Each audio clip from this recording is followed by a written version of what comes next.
the butterfly voice? Are we gonna go butterfly voice? I'm gonna do this. We're gonna start the show on Yeah. Welcome everybody to the Speakeasy Podcast. We're here with my boy Josh, my boy Tony, and our guest today, Steve Bartetzko. Help me pronounce good. that. That's pretty Is it good. close enough? That's about all of the teachers that I had growing up would mispronounce it the same sort of way. It's all right. I don't mind. I'm used to that. So help me. How do we pronounce the name? Very carefully.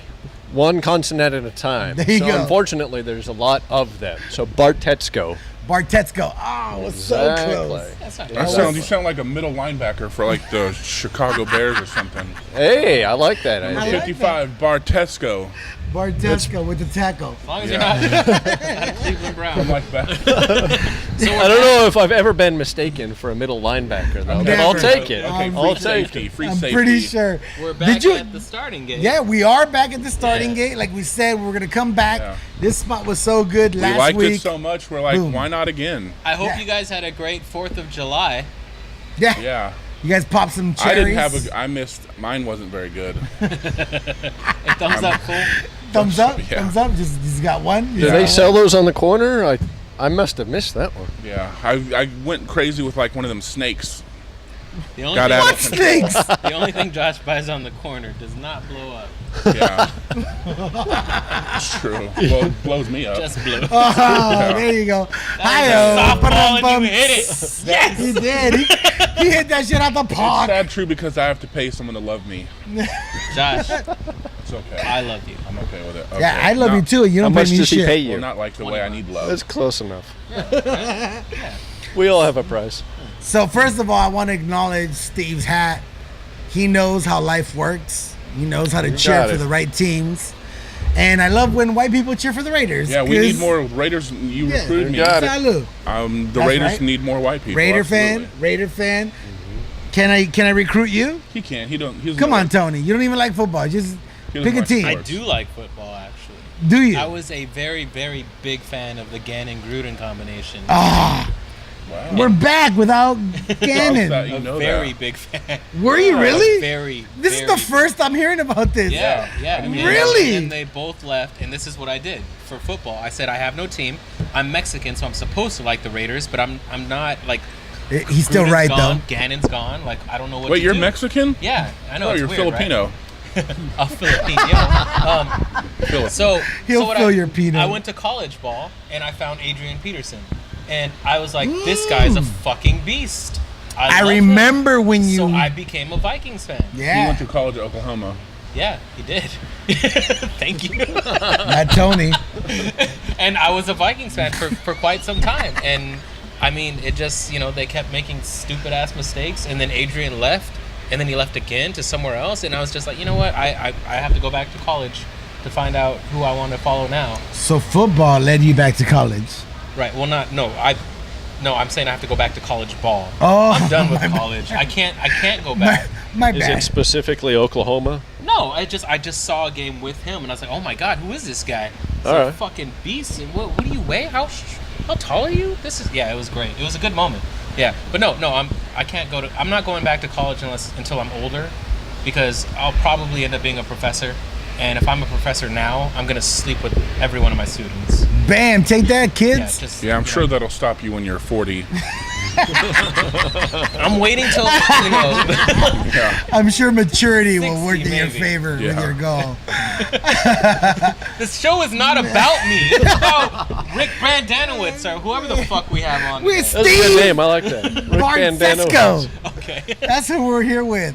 One of the smartest guys I know, which is why I brought you on here, because you really are. You really are, and You hang around an awful crowd then. I do. Yeah, because he thinks I'm one of the smartest Yeah. guys you know. That's weird. Yeah. All right. I never said that. Never said that. Never said that.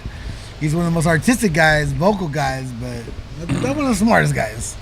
Especially after like 2 weeks ago, you guys met Rahul. Super smart, smarter than all three of us combined. I think he's up there with. But he that. also wipes his ass with his hand. no tissue. Like it's just Who are you bringing on fluid. this show? It just flew. You missed it. I'm 2 so weeks glad that ago. I'm coming Remember that after shit? him. Street shitter. Were you still there for that part before you stormed off? Yeah, because we couldn't make you a prosthetic Yeah, penis. because we couldn't make you a prosthetic penis. Yeah. Sorry Actually, that you've it wasn't a missed the last prosthetic. couple of It was Good 3D. Lord, I have to go back in history No, and so- watch these things. So the Are there show- visuals involved? The show we're talking about is 2 weeks ago. Our guest was Rahul from India. He's an engineer and he's into like 3D printing. So they literally are making organs that can function in 3D formats. Heart, Just liver, so kidney. you know, Heart, liver. I know where your kidney, mind like, went you when know. you heard And organ. This motherfucker Right. went the to penis penis is an organ. No, I got you. It's an important Even though one. you love the piano, but whatever. Yeah, I do. So, You think I asked for a 12-inch pianist, right?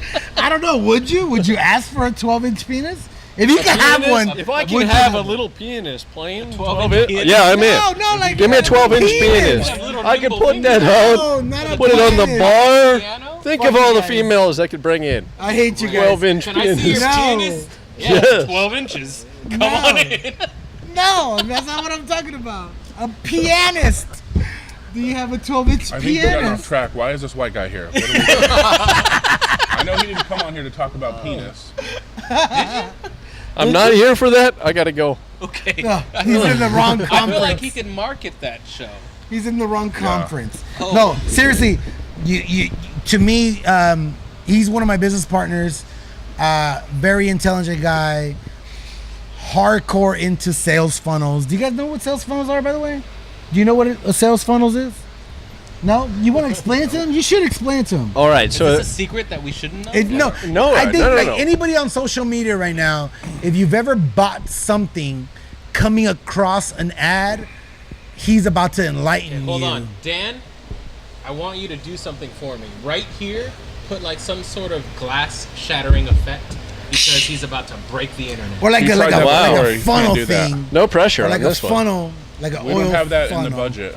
I know this. You I know what? I've seen her do this. Dan's unpredictable. He's been killing it. The graphics on the last two shows have been amazing, so He made I like an it. ugly dude turn into a hot Asian. Right?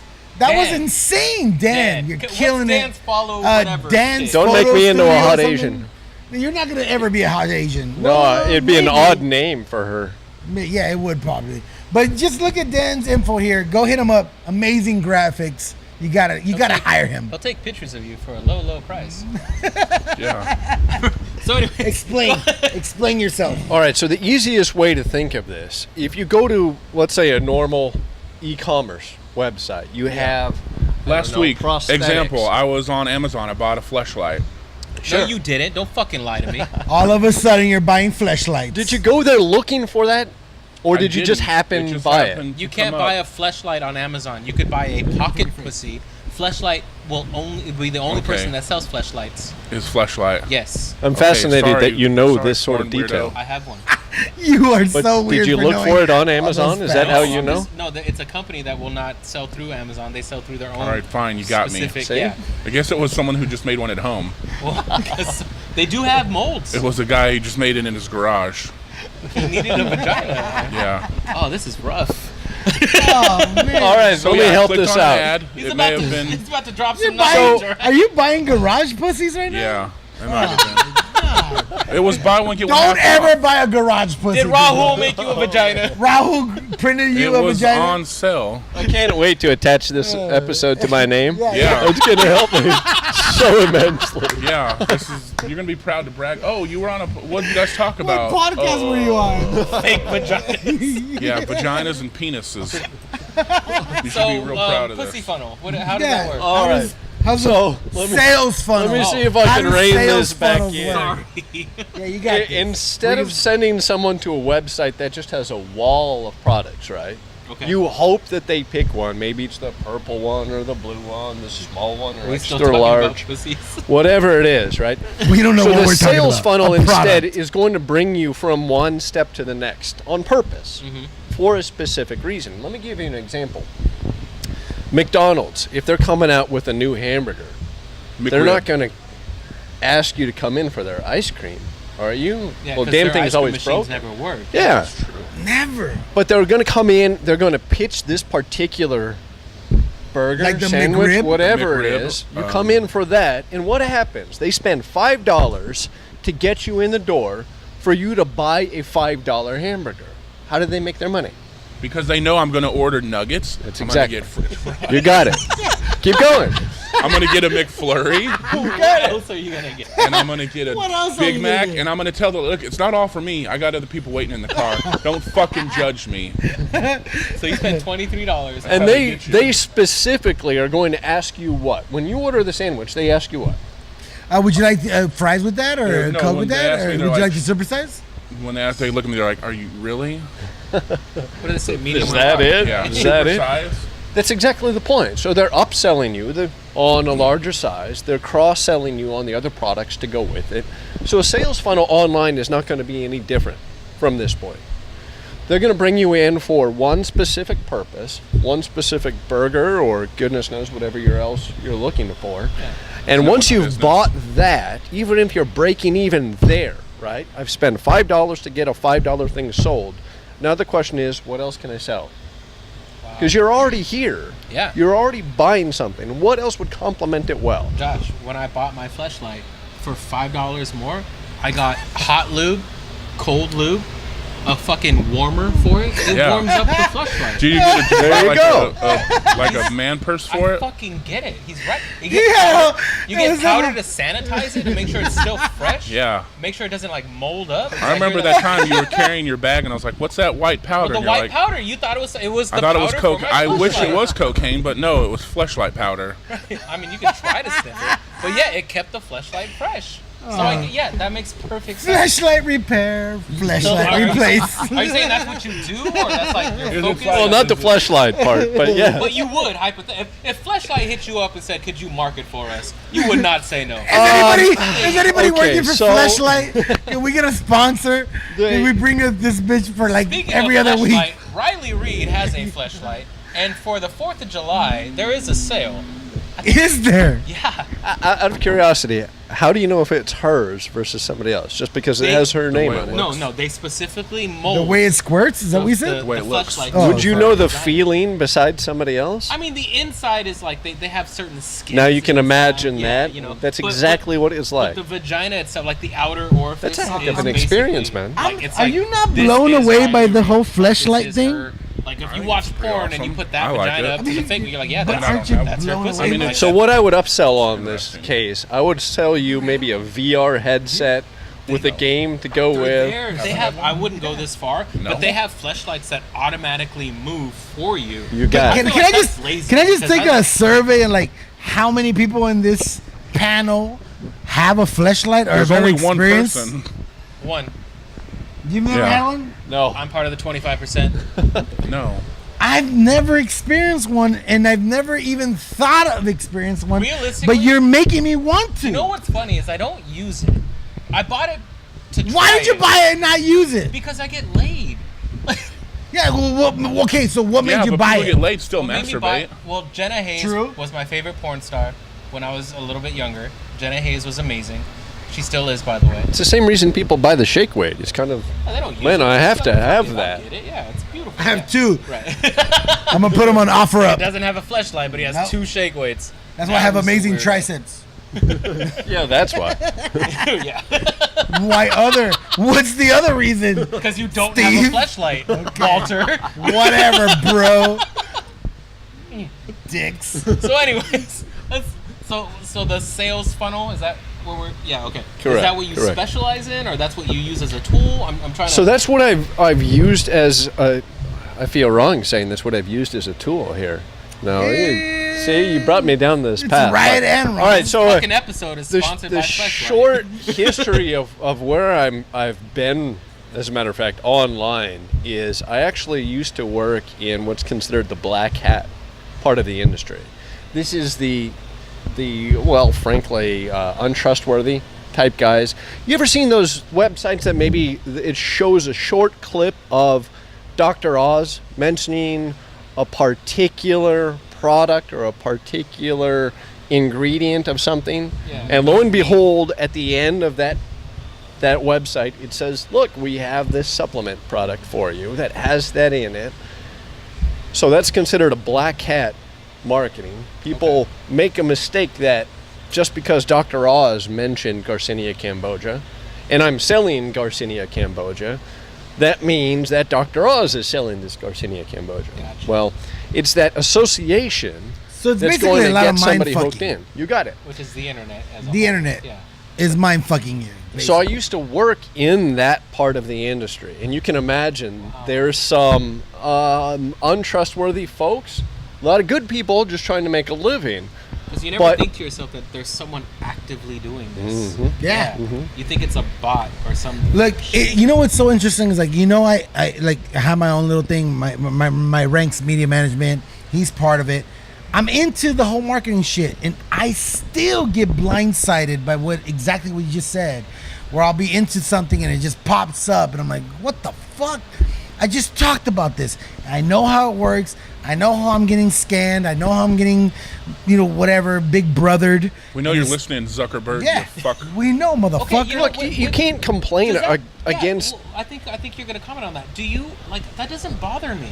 It doesn't bother me at all. It Okay, kind of does. 'cause It popped up like the other day. Like I was on Instagram and someone sent me a message about like this protein or whatever. Like, oh, check this out. And I went to Facebook, and then boom, there's like an ad for it. And I'm like, what the fuck? Like, Yeah. But why does it bother you? because they shouldn't be there. But I feel like Why? I feel 'Cause like they're you're listening to my willingly shit. doing. They're that. not listening to it. You visited You- the website. No, I know, and but When I you was sign that retargeting. privacy You got it. thingamajigger, I know, I just don't like and it. you sign the privacy, your microphone's open, your camera's open, everything you do on social media is open.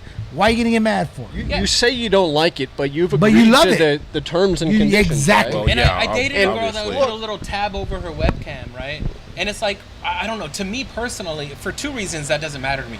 One, I don't think they're gonna watch me. No Two, one wants to watch if they me. did, what the fuck? I don't care. Go ahead. I don't wear pants ever. Enjoy. I go topless all the time. I don't give a shit either. You like nipples? But I Come guess and that's watch the me. idea of like because marketing, the idea of marketing, I think, as with anything, has changed drastically, right? Like Big time. It's a big alteration. Sorry. Especially with social media, like everyone thinks that they deserve this. This is my page, my profile. If you die, your Facebook is still it's not yours. Yeah. No. I know I have a it MySpace belongs out there. to Facebook. I haven't It been able to belongs cancel it because they don't allow me to cancel it. You got to go through 20 different steps to cancel your MySpace. It's in the Timberlake, terms and you're conditions mine. that you signed up to. And let's be honest, last time you updated your iTunes or joined whatever it is, And no one reads you those just terms and click- Nobody. conditions. Look, who's No. gonna read The them? cure for cancer could be on the second page of the iTunes I terms read and them conditions. once just to say that I did. Did you really, for yeah, real? Yeah. How And long did it Never. take? It took a while. It's a long. It was specifically the Apple's user agreement when Yep. you wanted to update your iTunes. Yep. It tells you the 4 items they're updating that don't matter, like face scan. We're doing this. We're doing that. Everything else is legal jargon. Yep. And also, by the way, we can use your stuff for this, this, and this. You got Every it. single Yeah. game that you download says, use your Facebook profile to sign in. Correct. This game is using this, this, and this location, name, whatever. I mean, even if you don't read, you see that. You don't care until you care. And you See- only care because people tell you you should care. You don't care. I think anybody that cares is probably a terrorist. Because why else would you care? You're either breaking the law and you're either a pedophile or a terrorist or something horrible. Okay. If you care. So we have a rare opportunity right here where we have someone on the other side of that user agreement. So is that a moral dilemma for you at all? Let me answer that by saying I left that part of the industry specifically for this reason. Okay. So I it is- realized I couldn't actually honestly tell my family what I did for a living. Right. And that got to me to the point of, look, I can't do this anymore. I spent a few years there. I learned, what I learned, some good marketing techniques. Right. But it came at a cost. Yeah. And that cost at one point, and frankly, it should have been before I got there, but it came at one point where I said, I can't do this anymore. Yeah. And from that point, which is about 2 years ago, I specifically have gone the road of I won't touch those tactics. I won't go back into that part of the industry. I won't be involved with anything that's considered the black hat side. So This I'm is trying one to of the do reasons, it Tony, above board. why I fuck with this guy. Yeah. I don't know if you've noticed this. The same with Adriana and other business partners. Like I they're didn't- the I didn't most really- honest I people. didn't really like Adriana. Really? Yeah. Well, hopefully we'll have her back and she'll make up for whatever you lacked. I'm You kidding. fuck. She had freckles. I can't dislike her. Well, okay. But this is my business partners, though, that I want to make this a point because in business, period, you don't get hearts like this. Yeah. You don't get people that give a fuck about other people. Yeah, because It's one a thing to constant. say it's one thing to say you do. It's another thing to face a dilemma where you're actively getting paid to not care, and then So you say, know you're what? gonna lose money. I'm good because I've never. You hear about like the Prince of Nigeria. You hear about like the little fucking. I've never met someone that has fallen for those until recently, where my mom would text me saying, "Hey," she called me. I want to say like 3 months ago. She called me and she said, "Hey, the IRS just called me and they said that I owe money and like I don't know what the fuck's they've been going on." blowing everyone She was up. crying. And I'm like, "Mom, the IRS doesn't call anyone." She's like, "No, he was dead serious. He gave me a case number. He knew this, this, and this." And I'm like, "What does he know?" He's like, "Oh, well, he knew my last 4 digits of my social." I'm like, "Did you give him your last?" "Well, yeah." "Okay, so then you fucked up." All right? Yeah. But it was Seriously, like, Mom. I didn't know anyone until that particular point that fell for it. And I realized it's not that they're dumb. They're just unaware. And this goes back to like last week's episode of just not being sure of your own particular circle and what you know and what you don't know and just trusting blindly. Yeah. And I think that in terms of marketing, they take advantage of that fully, which is, I guess, what was your dilemma. Like, I'm saying Dr. Oz supports this shit. First of all, Dr. Oz, I don't trust him as a doctor. I don't trust him period, for shit. Right? But assuming that he might have a PhD, why is he endorsing this random ass goat weed with mixed whatever? But that's not that- DEA approved. That's that association that they prey on. Right. And it Is he happened to mention one particular ingredient, and lo and behold, I put my product with that ingredient right after that clip. It's your association that's going to say, "Oh, this is the one he's talking about, and it's Dr. Oz's product," which it wasn't. It never was. And I've worked for people that know those sites. It's like .zxy or .whatever, right? So you're gonna put your credit card information into that? That's weird. No. Yeah. No. Okay. Well, I think that there's a lot more to touch on with the marketing aspect of it, and you personally, what brought you to this? What is that internal struggle that you had to get there? But Speaking of internal struggle, that's the next part. yeah, 'Cause that's what I want to get into next. Join us. we're taking a break because this glass is empty as fuck. Yeah, speaking of internal struggle, I ate Taco Bell. Let's get out of here. I'm gonna give Josh a minute. Okay, bye. We'll be right back. Josh is about to take a shit. We'll be right back. Fatima, can we get another picture? I remember recording over George Bush's State of the Union address. No way. Because Eddie Guerrero had died, and they did a The wrestler. Totally worth it. They did a show, Totally and I worth it. recorded over the entirety of it just so I could watch SmackDown and record that. I cried. How much did that? Oh, everyone I cried. when Eddie Guerrero. Not everybody cried. Yeah. Everyone should have cried. Thank you guys for joining us again. We're back here Viva la Steve raza. and some sensitive ass WWE wrestling fans. Wow, Just turn you know that what? sideways. Listen, I'm gonna put this out Go there. ahead, Turn go that ahead, put it sideways. Put out. this out there It's not right gonna now. In 2 weeks, I'm going to have a lengthy discussion comparing wrestling to comedy and how. Oh, Yes. really? I want to hear this. Independent wrestling and comics coming up. I'm going to compare the two. We should And go to I'm- an independent wrestling show. I know you go to those. And I'm going to. I could actually book them at my spot in Southgate. I'm going to make the connection, and it's going to be Oh, amazing. fun fact. I once, here years ago, my sister took me here to see midget wrestling. At that the is starting amazing. gate? At the starting, yeah, they had a ring set up right What? here. It was a midget. I have a T-shirt. It's like the midget wrestling associate. I It bet was you it doesn't amazing. fit no more. Neil's got some stories about that sort of idea. Hell yeah, I love that guy. Look at him knock the fuck out. Look at Dan. Dan's laughing harder than anybody. Fat It joke. wasn't mine. It was. I Fat was. Look joke. at Dan was laughing hard. All right, sorry, Dan- how does this discussion? Dan, I'm not lying to you. Dan just turns the fucking camera on and says, "Look, God, this is turn what that we're my doing." phone Right? over. So, all right, so we got you here. We're talking about Hey, marketing. how's We're that talking power about working out? like the idea of it, and great. I had a discussion with you before the show. Now, marketing is essentially you're selling a product. Sometimes, more often than not, you're selling You're a gonna get person. choked out. Like, this is my brand. Like, if I take it just for a minute, porn stars, right? No The more. best porn stars, more. they sell themselves as a brand. Shut up. Riley Reid has her own website. She directs her own porn. She does her own thing, and it is a brand. Like, she is a brand. She is a brand. Yeah, you know. And there's Riley Reid the person, which like no one. That's her. Riley with a puss. We don't know her. I don't know her, but I know Riley Reid the brand. You know, and then from my perspective, she's doing amazing. Like, her Instagram got deleted because she's a porn star. It got deleted because she, you know, they do. Because she fucked up. No. Put like little pubes on there. I don't know. I don't want to get into an entire discussion, but there are actual laws that are hurting porn stars right now, like actual laws. Listen, okay, I said I didn't want to get into a discussion, but listen. Like okay, ass to mouth. They're requiring certain porn stars to put out their actual information, their name, their address, and this and that, simply because the world needs to be aware of this, that, or whatever. I mean, a couple years ago, Of sexual beings. a couple years ago, there was a law that required Bullshit. condoms to be in porn if it was filmed in a section of California. Yeah, gross. No one wants to Right. watch Yeah. that. And it's like the porn. If you have sex with a porn star, like I want to say a certain particular, they get tested every 2 weeks.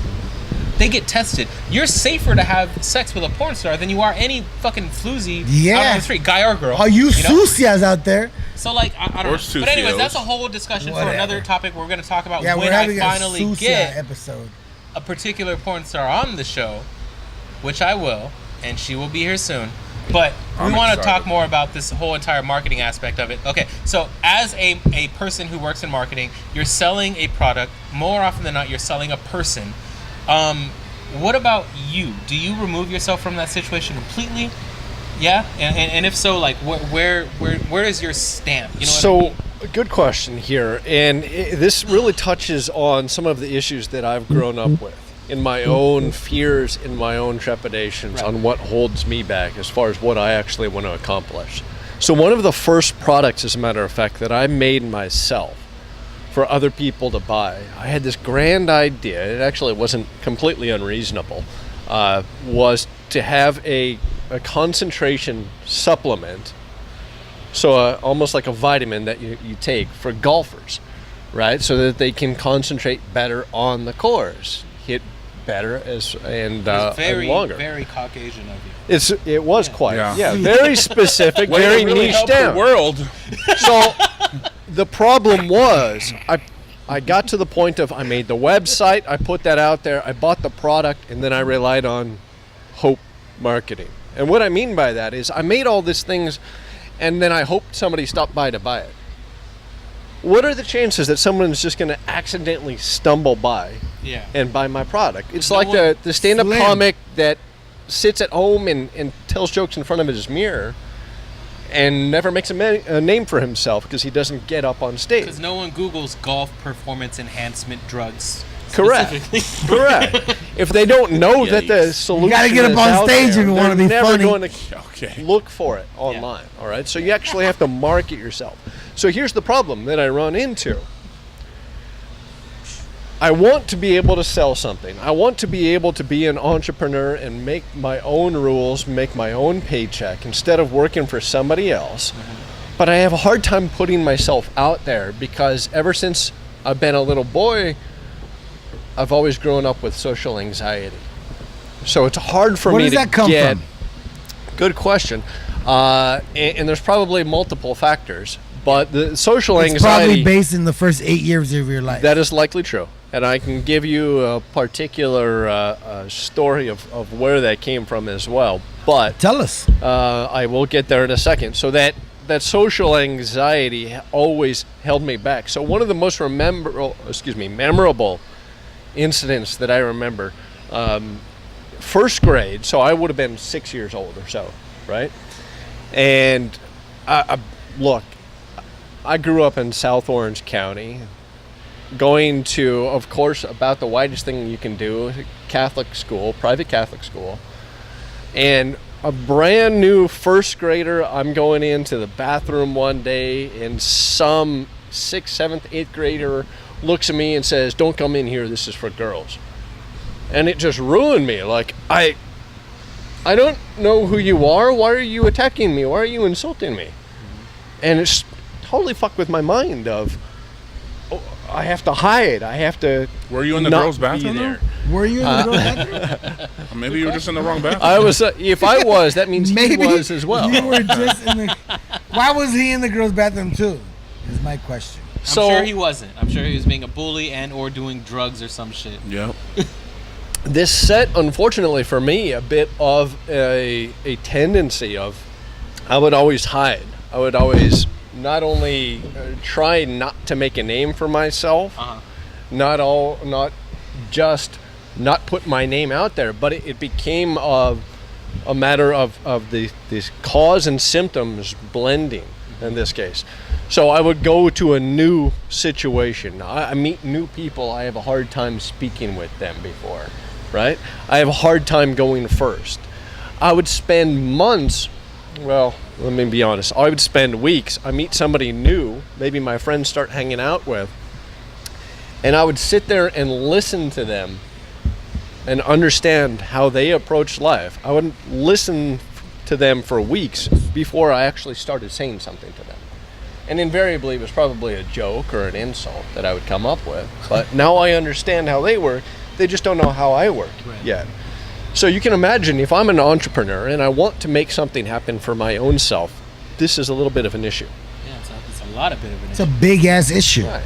There's also some irony in having that upbringing and that mentality and going into marketing.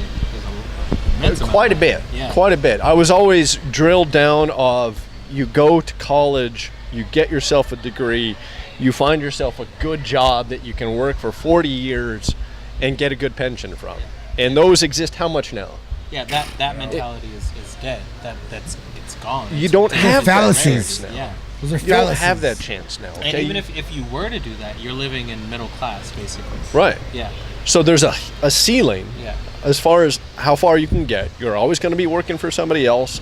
And it may not be something that you believe in, but you're always going to be just pulling that time clock and going and hating And life. people find that as normality, like the older generation. Right. Older, I mean, like at least 2 generations removed from So me. squash your dreams. Don't do what you actually want to do. Right. Just keep on going on this same there pathway. was a point. I recently someone sent me a pamphlet, like it was a PDF, but it was a pamphlet of hindering left-handed people because you were weird, you know. And like, I mean, it's not a big deal, but it's like a huge deal. I'm left-handed, so it was like, wow, So at weird, that right? particular point, you were an outcast simply because you use the different hand, you know. So like, I know it's kind of a script, but there's the similar mindset. Is like, no, this is how the world works. Why are you not in line with that? You know? Exactly. Yeah, and I think that steers just slightly to the point where the mere fact that you have a memory from first grade baffles me because I don't remember shit. Okay, but that also That's like the one second thing that I grade. remember. yeah, and that's what's interesting to me is that as What is your earliest memory? well, I mean, this is a whole other conversation. But Let's just say that. I just want to get a time frame. So my earliest memory, I think, let's see, my sister Ashley was a newborn. She's 25, so 24. So I was probably 8, and it was me getting thrown across a room into a wall and sliding down slowly and running to protect my sisters. This will definitely be another episode. Which is why Yeah. But realistically, That's you crazy. know, not to toot my, but like that's the earliest memory. My Like my 7 or earliest 8. was like, I think it was like 3 or 4, and I remember what my mom referred to as my girlfriend, because I guess I would call her my girlfriend at 3 or 4 years old. And your mom was probably And like, then- "No, fuck that, mijo." Well, yeah, well, she probably was down because the girl was cute, but she fell out of a 5-story window, and we lived on a 3rd-story window. And I remember, like, I heard everybody scream, and then I went out and I saw her body there. And this picture is still to this day in my mom's living room. I don't know if you know this, but like it's the gold frame with me and the little girl next to me. Yeah. That's that little girl I'm referring to. Oh, you never told me that story. Yeah. So and that's like what, 3 or 4 years old. Yours is 8 years old. Well, Yours, what's your first? Pretty young. I remember being like a toddler for sure. Like, I don't know. I just remember I don't know. That's weird. I remember probably my mom and dad getting into like a really big argument, like a really bad one, like yelling and screaming, and me just feeling really weird about it. And like, then it was kind of like This is definitely another episode. No, but this is very important. Yeah. Because all of these were really, really tragic in our own minds. And not to belittle you, but by comparison, yours was nothing. Yeah. You know what I mean? But and yet that defined you for a long time. And I feel like that's because everything is relative. Let me ask you. I love that point, Yeah. what you just did right now, because everything is literally relative. Yeah. Your trauma, my trauma, his trauma, your trauma. Doesn't like, this? I think this is what society. The horrible part about society, it's so comparison driven. Yeah. It's like, oh, you went through that, but I went through worse. So stop being a little every bitch. Single fucking time. And I'm like, get the fuck out of here. And that's why I want to point out his specifically, because we're talking. He is our guest, right? Yeah. So that's the idea is, and I don't think we've said this word once since you've come on, but we talked earlier. You are, by very definition, an introvert, right? And it stems from the memory that you had, from what you've been going through, and the reason why this whole second segment of the show is focused on that is I find it not only empowering, but again ironic that you are a marketing guru, yet you have a very problematic issue with introversion, right? Sure. And it's like, so once we realize the symptom, once we realize the symptoms and then the problem, like, we're gonna move on to like, how are you getting through that? The solution. What is your self-breaking moments? What is your, like, how did you get past that? Like, you know what? The one memory I have when I was young was that I couldn't even use a fucking restroom. How did I get past that? Because we talked earlier, and I think the impetus of it was marketing, and you basically said, I can sell anyone to anyone. It's my lack of ability to sell myself to the world. So let's focus on that and the holdups on that and how you've surpassed the problems with that. Sure. So each of these, I'm going to touch real quick on something. Sure. The events that happen to us, especially when we're in that formidable stage, we create the stories that guide our mind accordingly. So let me ask you, how do you feel about heights, for example? I love heights. It's interesting because I'm curious. They make me nervous because I cliff jump. Okay. But I'll be up there for half an hour to an hour before I actually jump. So I'm scared as fuck, but it's a fear I have to conquer. That's good. And I'd be curious if we had a further discussion on the event of your neighbor. What story did that embed in your mind of, do I have to stay out away from the window? Is that why you're scared of heights? What did that affect you as far as the rest of how you live your life, or to the point that you want purposefully go past that, purposefully get over that hump, right? Really try your best to get Exactly. So I had this problem in this case of this social anxiety holding me back, and I realized, look, if I want to do something, I actually have to get out and put myself forward, because it not just affects as far as my business is concerned, but you're talking about personal life here as well, right? Right. When you go out to a bar, you want to meet a female, for example, you're trying to meet new business contacts, perhaps. If it's up to you to make that happen, but you're feeling not confident in that, if you're feeling introverted and you don't know how to get past that, you're in this never-ending cycle of, how do I go about that? Yeah. So I learned, probably as a defense mechanism, look, I go to that restroom, this guy makes this sort of comment that makes me feel awful. I want people to like me because of it. I want people to be welcoming because of that. Yeah. Does that cause me to go into marketing to understand why people like me or how to make people like me? Probably. Look, probably. That's probably what guided me that direction, okay?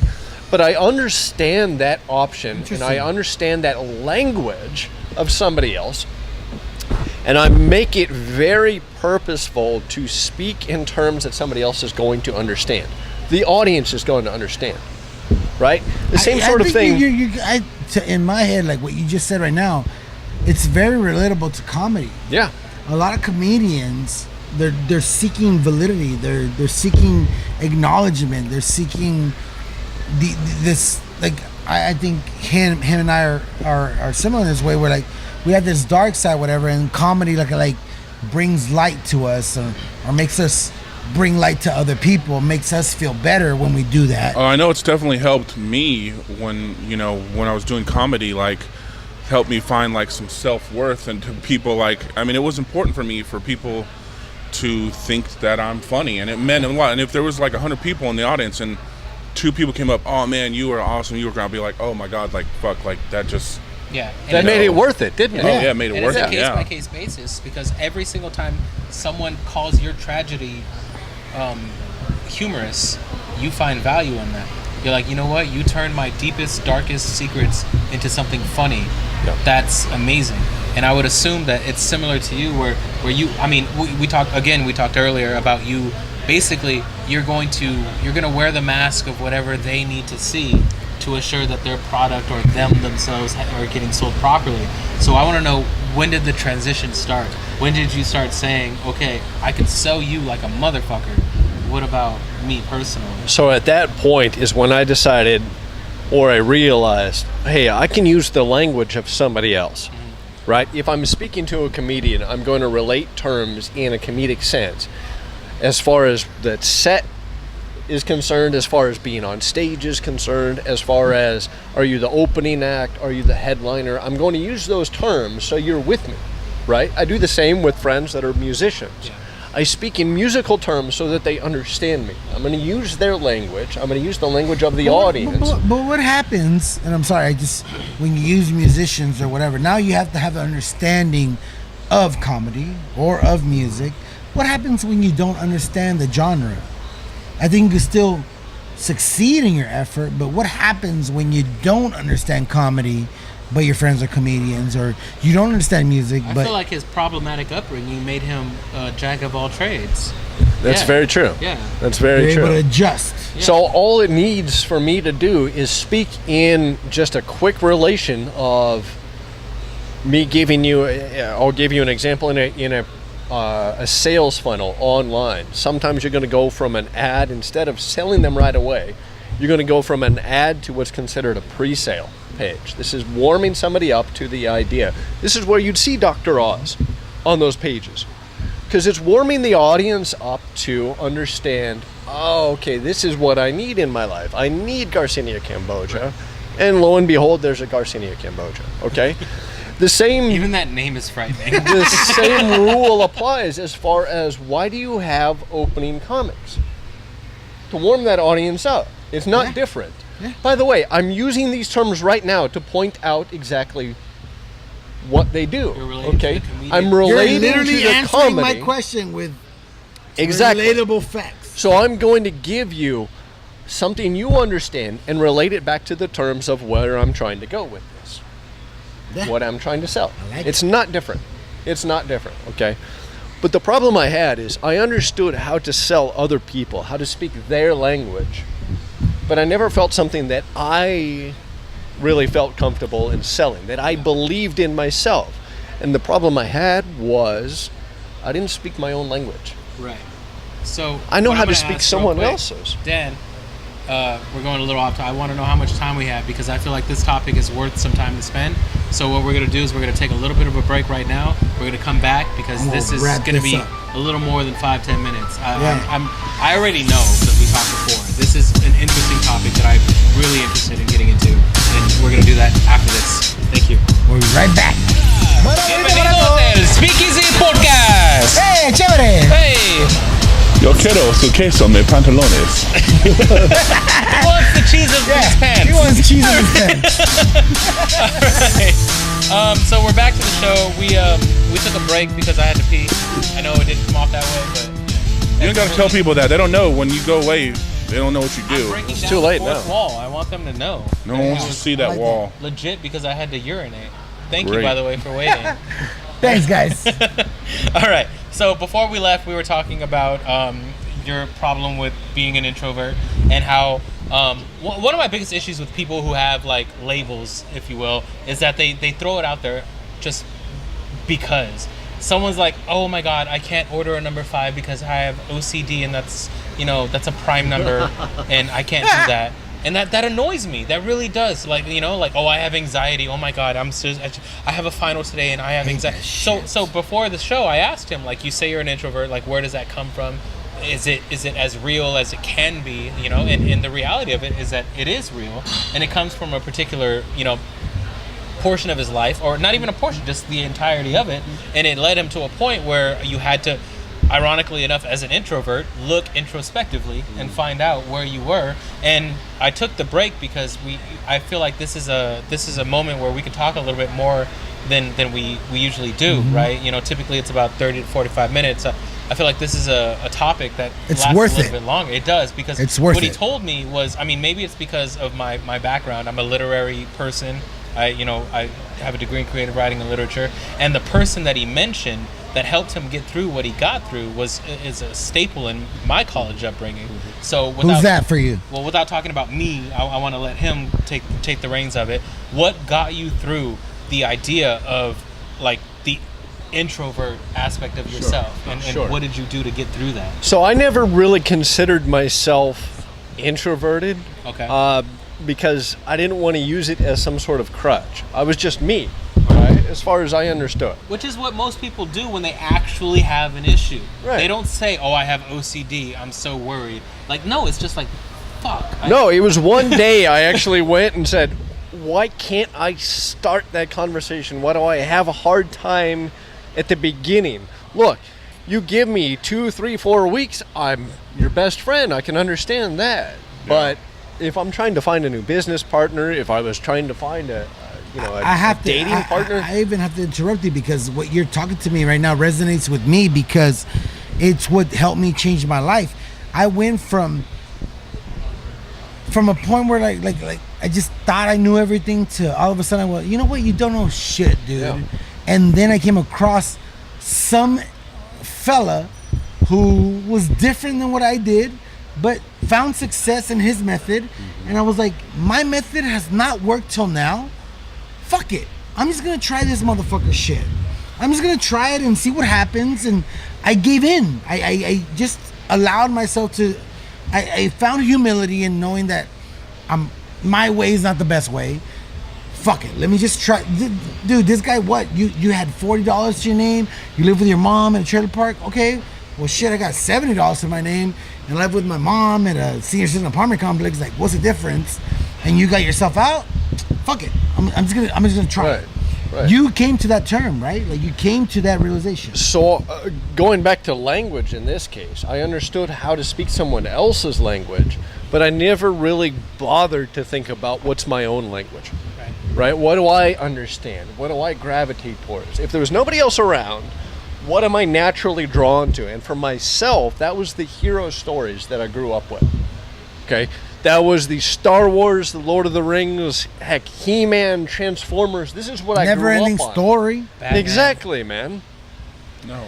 This is what I grew up on, is those hero stories.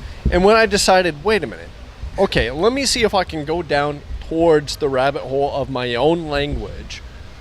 What do I find there? Why are heroes so appealing to me? Okay, and this is when I came across the work of Joseph Campbell. And there is the name. So, Joseph what? Joseph Campbell. So Joseph Campbell is widely considered the, perhaps unfairly, the progenitor, the basis of the hero's journey.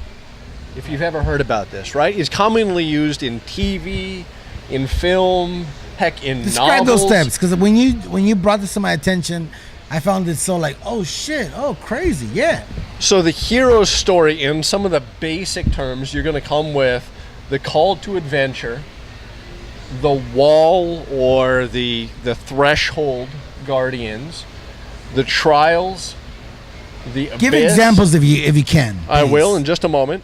The abyss, the reward, the transformation, and the return. Okay, so what that means in this case, let me give you an example of, Lord of the Rings, okay? So call to adventure, Gandalf notices or challenges Frodo to understand, hey, the ring that you thought was turning you invisible is actually an evil ring. Yep. You have to go destroy it. One ring to rule them all. Yep. the threshold going beyond as far as you've ever gone. If you remember, there's a particular scene in the film where Sam stops. They're walking along out of the Shire, and he stops. Yep. And it goes from green pastures to dead grass. And he says to Frodo, if I take one more step, this is the furthest from home I've ever been. I'm gonna cry. That's the threshold. You're going beyond what you've ever done. Okay? The trials and tribulations, this is where you meet your friends, where he met the Fellowship, where he was attacked by the Nazgul. I'm showing my nerd side here. Well, we're all nerds, obviously, because we all get it. I'm on point with you. Yeah, I know exactly what part of the movie you're going to the abyss of the point of he wore the ring to escape the Nazgul. He actually became them in their dark side and was stabbed by them as a result. Yep. Right? Uh-huh. The transformation of him realizing, look, I'm not going to come back from this, but this is still my mission. I'm doing this for the betterment of humanity, or, elven kind, or hobbit kind in this case, right? He left the Fellowship. He left their crowd, and he went off on his own and said, which was look, pretty, I have to do this. He had to leave everyone. He's like, I have to do this alone. That's right. The reward he got from that, I mean, you can use multiple examples, obviously, at the end, but to the point of before that, one of his rewards was that unending friendship that he had with Sam, who came with him. When he tried to leave on his own, the one true friend came with him and said, I'm never going to leave you. Yep. Right? Sam the Wise. Almost servant-like. Definitely servant-like. The transformation to somebody else, the reward as far as the friendship, and the return, frankly, comes as far as when that destruction comes. He knows that's his end. He knows he's fulfilled that purpose as far as he's concerned. Okay?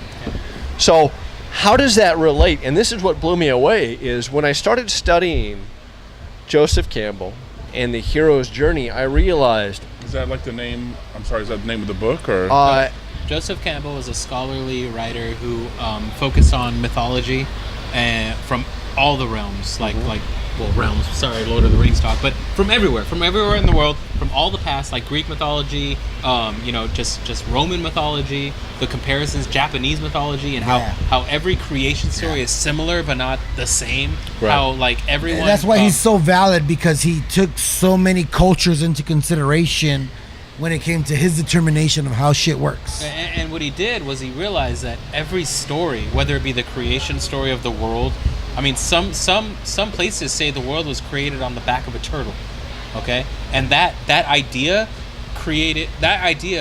motivated Stephen King to write a 7-book series spanning 25 years on sea turtles on the back of a turtle. You know? Yeah. So the idea.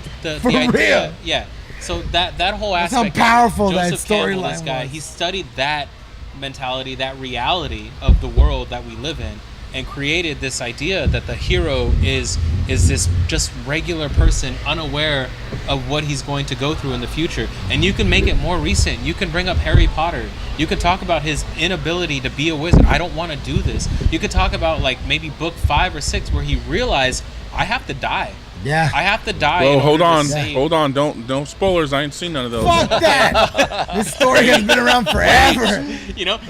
Just watch the movies, bitches. You bring up a very important point, and that is Campbell didn't just magically create this, right? He went through history. He went through the legends and stories. That's what I appreciate. That cultures had already been telling, and he just noticed. Wait a minute. There are certain structures that occur again and again. Yeah.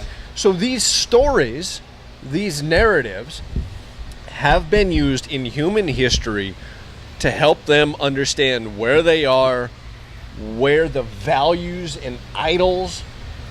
I mean, frankly, you make the gods and the idols out of those values that you have. Some are super on the nose. The Iliad is legit.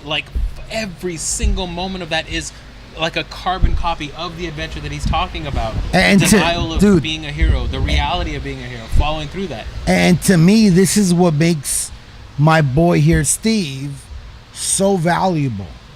Because now you're combining legit culture and psychology along with sales. Right. But So- business. But I want to, And it's so deep. I want to enhance the fact that we're talking about how he got through his introversion, Yeah. and how this relates to Yep. it.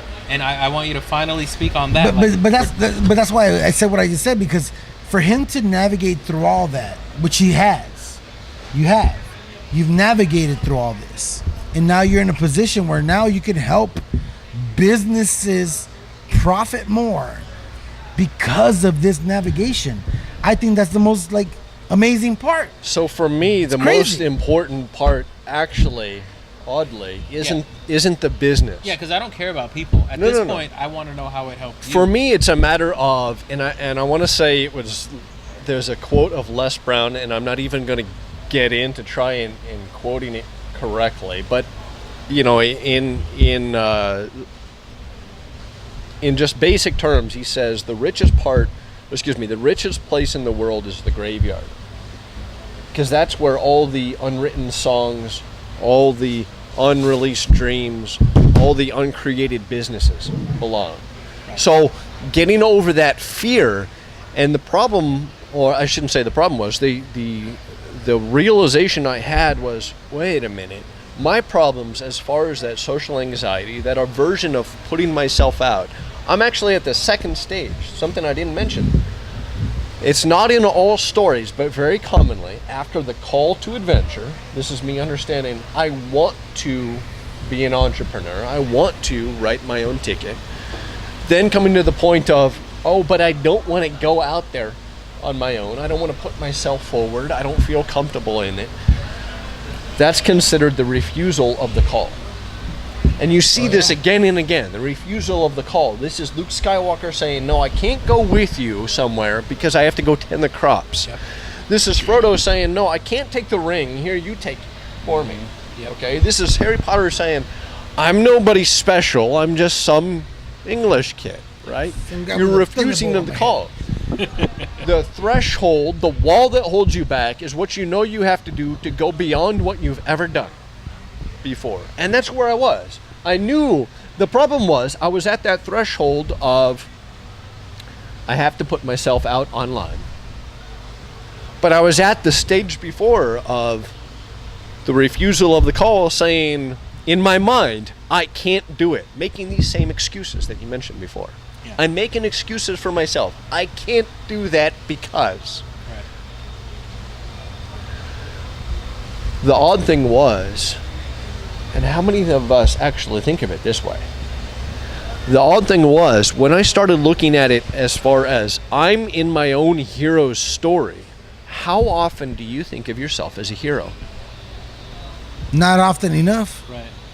What does hero mean to you? That's that paragon of value that you want to achieve.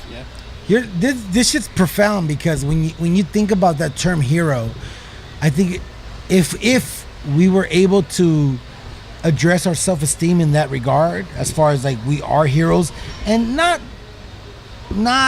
base the word hero on how we grew up as heroes, like Mighty Mouse is a hero, Superman's a hero, Batman's a hero, not that, but just people that help other people. That's the part that could be super beneficial in altering almost the direction of society. If we all just said, oh shit, hold up, I can help so-and-so, so-and-so, so-and-so. Maybe not this whole demographic, but based on what I've been through, I can help so-and-so, so-and-so, so-and-so. It kind of goes in line with what you're saying. It's you could literally, uplift a whole demographic. And I think what interests me the most about this particular story is two things. One is that you're looking into yourself and saying, again, I mean, I say this every episode, and I probably will, how can I be the best me that I can be without any mentality of anyone else? Like, I'm not thinking about anyone Yeah. else, you know? That's Yeah. not, I don't think that's selfish. It's not a bad thing. Don't. Yeah. I really don't. And two, the idea and the reality that if there's 7 steps, you just told yourself, I'm on Okay, let's step. stop real quick. Fatima, muchas gracias. Say hi. She keeps taking care of him. I think I said it in one episode that she was single. She's not. She's I not. just want to clear the air. Check back in like 2 months. Check back in 2 months. Yeah. You never know. Life's unpredictable. No, okay, so back to but the reality that like you are the hero. Like typically it's I think it's 7 steps. I don't remember. I got like a B. But you are telling yourself, bro, you're on step 2. Like most people will not tell themselves that. They're not ready. That's for that what reality. I admire. To me, They're not ready to say I'm not even. That's where my growth has come from, is acknowledging, or it's called backward thinking. You go back and you see how you fucked up. You actually analyze what you wanted to happen, what actually happened, and you acknowledge how you. It's not even. You know what? I take that back. It's not even how you fucked up. It's how you felt when it didn't go your way. And when you do that, it comes to this point as far as like, what am I putting out there? What does this all mean, and how it benefits other people? That's the part that's so difficult, is how do I take this experience and then bring it into other people's lives? I just realized that I didn't even ask for this. Oh no, she knew. This is amazing. Yeah. She's amazing. Starting what a, I want to do real quick is related to creativity, okay? Okay. And the reality that like, no, I'm going to, but it touches on what you said, and also denies what you said. But the reality that like as a creative mind, if we were to adhere ourselves to that heroic story, where would you be in that story? I don't need your answer. I don't want it because it's not our show, it's his. But like realistically, when you ask yourself, where are you in that? Are you denying the heroism that you have right now? Are you saying like, no, you know what, I'm good? Or are you saying, I'm gonna own this and I'm gonna go through it and I'm stuck in the woods? Because I read The Lord of the Rings and I remember at least 80 pages of the fucking forest. It was horrible. Yeah. Damn it. The Silmarillion was one of the most brutal. Oh my God, Lord. right? We're showing our nerd side again. nerds. You got But to if build you up the pull- story. But if you rein it back into you specifically, like, are you? Sure. You're not even in the woods yet, right? Is that what you're saying? Like, you're not even You're not even chilling with the trees that are about to fucking want to kill you. So let me answer that by saying perhaps some of the most powerful words that exist in the world. Let me tell you a story. Yeah, tell me a story. I love stories. So I've always been enamored with the idea of I want to be adventurous. I want to go skydiving. Right? Oh, that was awesome. I would go to Knott's Berry Farm when I was a kid, and I was the little guy who would go up, nobody else with me, right? Except the worker that had to be because I was knee-high to a grasshopper. I would go up in that parachute ride in the little cage. You remember that, right? Yeah, I do. And Yeah. you go up, I was and there never was caged you're not strapped in. You've got this little cage. What's stopping you from jumping At out? any given moment. Nothing, right? But I would always do that because that was the thrill. I want to be that brave. Okay. I want to be that brave. So the opportunity came. You want to go skydiving? And my mind says, hell yeah, I've always wanted to do that. And we go out to Lake Paris. You guys know this if you guys have gone skydiving locally. I go out to Lake Paris, and they have this fancy... That's Paris, California. Right? They have this fancy skydiving school with all these people and nice stuff. And I went to the little building behind that. The one trailer with the one dude behind that, okay? You were like And- in the EBT section? That I really was. And there was one instructor for 2 of us. So he says, look, the other instructor's not here today. So we're going to have to go one at a time. So we watch all the videos. We take all the training courses, which is what? Half hour. You sign all your waivers. Yes, I understand I'm going to die. And then they bring you out to the runway, and they've got this, I mean, I can't think of anything but the second Indiana Jones, right? That prop playing going across the screen. That's exactly what, if you've ever been to Paris, California, that's what's going on, okay? Pretty this much. prop playing, it's kind of ramshackle. The other person deserty. I'm with, look, the instructor says, okay, we've got 2 of you, there's 1 of me, there's 1 videographer because you upgraded, you bought the upsell Yes. to the video package. Marketing. You bought the upsell to the video package. So now we're going to record you going down, but obviously there's only 1 of me and I have to strap myself into you. And only 1 of you can go first. Yeah, hopefully not into you, but yeah. No, Look, into you. I have a For problem. sure, I already into you. told you I had a problem with social anxiety. Who else straps on Now and you that got a goes bridge into you? hugging you from behind. Which If you're gonna strap on, you're do you strapping think into I go me. first or second? First. I don't. your I go weight. second. Oh. I go because my natural tendency is Right. wait. Let's see. And Let's see if Wait. this guy lives No, or he's not. trying to Let me prolong see the and inevitable understand as long what as goes. possible. Yeah. So the other person goes and he gets on first. And you know what happens when you get on first? You sit right behind the pilot, which means you jump last, which is awesome for him. I didn't know this ahead of time. Right? So it comes to my turn and he says, oh, it was mind-blowing. It was great. I'm going to do that again. And I say, oh my gosh, I can't believe I'm actually doing this. I actually have a fear of heights. Yeah, I'm the little sucker that went up in the parachute ride. Right. But heights still frighten me. Right. And I get on last, which means I jump first. And when we're going up on an incline, and I'm going to give you rough numbers because I don't remember, you're going to jump at 10,000 feet. And there's this roll-up door, like a storage facility at a public storage, Yeah. right? One of those roll-up doors. That's what's on the plane. That's what you roll up Oh, to yeah, jump yeah, out. yeah, You yeah, don't yeah, yeah. open the normal There's no door. fancy door. No, dude, There's you no red roll it carpet. up and you jump out.